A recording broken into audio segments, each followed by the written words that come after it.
अब दोस्तों episode number 2 में हम देखते हैं कि विक्रम बाबू सुहागरात पर भी अपनी बीवी के साथ ना होकर गुलाबजान के कोठे पर गुलाबजान के साथ ही अपनी रात को रंगीन करते हैं और इधर इनकी बीवी इनका इंतजार करते करते सो जाती है।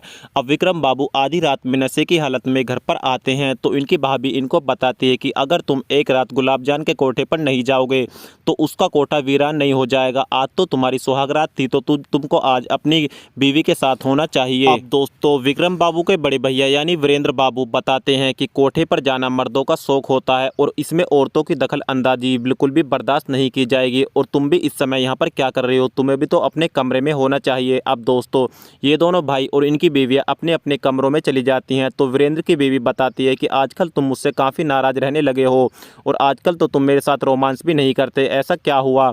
तो वीरेंद्र बताता है कि जिस खेत में फसल नहीं होती उसमें हल चलाने से क्या फ़ायदा और काफ़ी रात हो चुकी है, अब तुम सो जाओ। अब दोस्तों वीरेंद्र की बीवी पूरी रात रोते हुए सो जाती है। अब दोस्तों दूसरी तरफ हम देखते हैं कि विक्रम भी नशे की हालत में अपनी नई नेवली दुल्हन के साथ अपने कमरे में होता है और अपनी बीवी को बोलता है कि अरे आज तो हमारी सुहागरात है, तुम ऐसा क्यों बैठे हुए हैं। अब दोस्तों विक्रम अपनी घरवाली के साथ जिस तरीके से सुहागरात मनाता है इसको काफ़ी तकलीफ होती है, लेकिन विक्रम इस पर थोड़ी भी दया रहम नहीं करता और ये रोती चिल्लाती रह जाती है और उसके बाद ये समझ जाती है कि ये लोग इंसान नहीं हैवान हैं। और कहानी का एपिसोड नंबर 2 यहीं पर समाप्त हो जाता है।